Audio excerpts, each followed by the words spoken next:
आखिरकार G20 सम्मेलन को लेकर के उत्तर प्रदेश की योगी सरकार इतना उत्साहित क्यों है?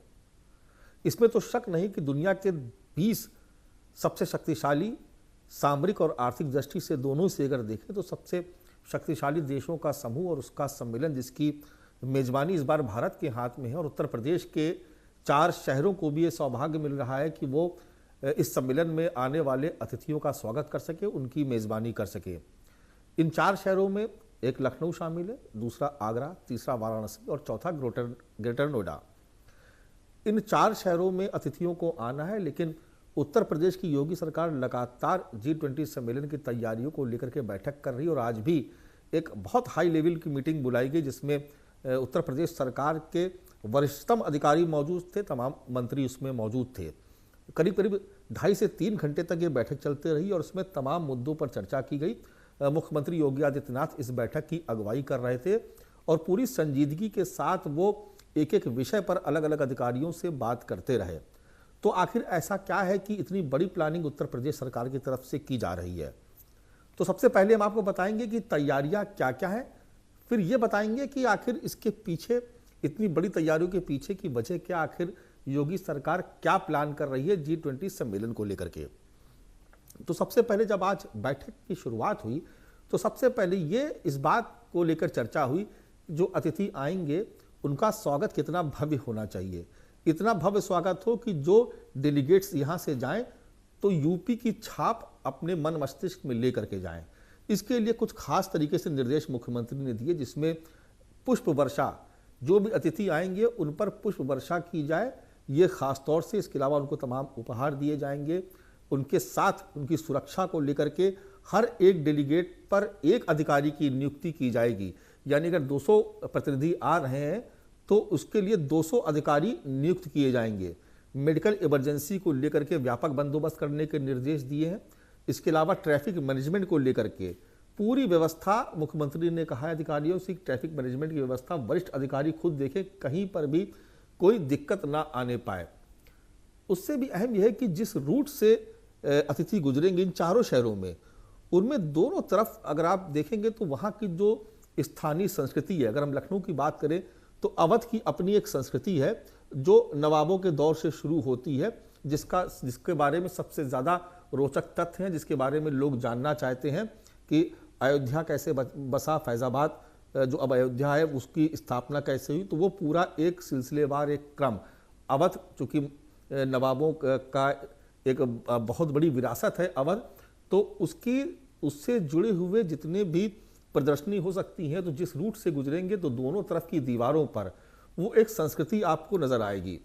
इसके अलावा खास तौर से जो योग, चूँकि अंतर्राष्ट्रीय योग दिवस का अगर श्रेय जाता है तो निश्चित तौर पर मोदी सरकार को जाता है, तो उत्तर प्रदेश की योगी सरकार इसका पूरा महिमा मंडन करना चाहती है। आपको जगह जगह जब ये सम्मेलन की शुरुआत होगी, जब अतिथियों का आना शुरू होगा, तो आप इन तमाम शहरों में, इन 4 शहरों में देखेंगे कि दोनों तरफ की दीवारों पर न केवल कला और संस्कृति का प्रदर्शन किया जाएगा, बल्कि इनके दोनों तरफ सूर्य नमस्कार की तमाम जो मुद्राएं हैं उनकी पेंटिंग्स तैयार करने के निर्देश दिए गए हैं। योग की अलग अलग मुद्राएं, अलग अलग योगासन, वो भी एक तरीके से प्रदर्शित किए जाएंगे। तो ये एक तरीके से स्वागत की तैयारियां के निर्देश मुख्यमंत्री ने दिए। इसके अलावा जितनी भी ऐतिहासिक इमारतें हैं, या मसलन अगर लखनऊ में आ रहे हैं तो रूमी गेट है, इमाम बाड़ा है, आगरा जा रहे हैं तो ताजमहल है, आगरा का किला है, इस तरीके से बनारस जा रहे हैं तो बनारस में तमाम ऐसे स्थल हैं, चाहे वो बाबा विश्वनाथ का मंदिर हो, चाहे वो संकट मोचन मंदिर हो, तो तमाम जो वहाँ की जो धरोहर हैं उन पर बेहद आकर्षक लाइटिंग्स की व्यवस्था करने के लिए मुख्यमंत्री ने निर्देश दिए हैं। और कमोबेश ये सभी शहरों में ये लागू होगा, जो भी 4 शहर इसमें शामिल किए गए हैं, लखनऊ, बनारस, आगरा और ग्रेटर नोएडा। तो एक तरीके से उसकी ऐतिहासिक धरोहरों को भी प्रदर्शित किया जाएगा इस G20 सम्मेलन के दौरान। जो भी आयोजन किए जाएंगे, अलग अलग आयोजन किए जाने इन 4 शहरों में। अब हम बात करते हैं कि आखिर योगी सरकार की इतनी बड़ी तैयारियां क्यों है और उसके पीछे की मंशा क्या है। एक खास बात और भी है कि जब ये जिन भी शहरों में ये सम्मेलन आयोजित किया जाएगा, वहाँ उस शहर के को स्मार्ट बनाने की, वहाँ पर वर्ल्ड क्लास फैसिलिटी उपलब्ध रहें, इसकी व्यवस्था अभी से शुरू कर दी गई। इसको लेकर के मुख्यमंत्री पीछे भी कई बैठकें कर चुके हैं और आज की बैठक में भी ये एक बड़ा मुद्दा था कि ये 4 शहर इतने खूबसूरत हों कि जब डेलीगेट्स आए तो वो देखते ही मंत्रमुग्ध हो जाएं। तो एक तरीके से कहा जाए कि एक भव्य तैयारी तो की ही जा रही है। इन 4 शहरों में भव्यता प्रदान की जाएगी। इसके अलावा जो ऐतिहासिक स्थल हैं, चाहे वो सांस्कृतिक महत्व के हों, अगर हम आगरा जाएंगे तो वहाँ पर ब्रज की संस्कृति को खास तौर से प्रदर्शित करने के निर्देश दिए गए हैं। तो एक पूरा सिलसिलेवार एक प्रिंट आउट तैयार किया गया और उन तमाम बिंदुओं पर अधिकारियों को अभी से काम करने के निर्देश दिए हैं। अब इसके बाद बात आती है कि आखिर उत्तर प्रदेश की सरकार इतने बड़े पैमाने पर इतना बड़ा आयोजन क्यों कर रही है और इतनी बड़ी तैयारी क्यों की जा रही है। आज की बैठक की जो सबसे खास बात थी वो ये थी कि मुख्यमंत्री ने अधिकारियों को निर्देश दिए कि वो दुनिया के इन 20 मुल्कों से जो प्रतिनिधि आ रहे हैं, जो डेलीगेट्स आ रहे हैं, उनको आप ब्रांड यूपी से अवगत कराएं। तो आखिर ये ब्रांड यूपी क्या है? तो आप सभी जानते हैं कि पहले 3 जो ग्राउंड ब्रेकिंग सेरेमनी हुई उसमें देश के तमाम उद्योगपतियों को आमंत्रित किया गया था और अब अगले ही वर्ष 2023 फरवरी में ही ग्लोबल इन्वेस्टर समिट की तैयारी चल रही है, जिसको लेकर आप सभी जानते हैं कि उत्तर प्रदेश सरकार के तमाम मंत्री अलग अलग मुल्कों का दौरा कर रहे हैं, वहाँ के उद्योगपतियों से मिल रहे हैं, वहाँ रोड शो का आयोजन किया जा रहा है ताकि दुनिया के तमाम मुल्क उत्तर प्रदेश की धरती पर आकर के यहाँ पर पैसा इन्वेस्ट करें ताकि उत्तर प्रदेश की तरक्की हो, यहाँ पर रोजगार लोगों को मिले, यहाँ पर उद्योग लगे। तो अब G20 सम्मेलन को लेकर के उत्तर प्रदेश की योगी सरकार एक बहुत बड़ा अवसर देख रही है। 1 डिस्ट्रिक्ट 1 प्रोडक्ट, ये उत्तर प्रदेश सरकार की पहले से ही चल रही योजना है। यानी हर जिले का अपना एक ब्रांड और इन ब्रांड को समय समय पर उत्तर प्रदेश सरकार प्रमोट करती है। जब भी कोई अतिथि आता है, चाहे मुख्यमंत्री से मिलने, चाहे कोई फिल्म कलाकार आए, कोई संगीतकार आए, विदेशों के राजदूत आए या देश के तमाम बड़ी हस्तियां आती हैं, तो मुख्यमंत्री उनको उपहार में किसी एक जिले का कोई खास प्रोडक्ट वो उसको भेंट करते हैं। तो उत्तर प्रदेश के 75 जिलों के 75 उत्पाद ये एक ब्रांड है। इसके साथ साथ पर्यटन को भी वो इस ब्रांड में शामिल कर रहे हैं। इसलिए वो कह रहे हैं अपने अधिकारियों से कि आप ब्रांड यूपी को प्रमोट करिए, G20 सम्मेलन में ब्रांड यूपी से अवगत कराया जाए दुनिया के तमाम मुल्कों को।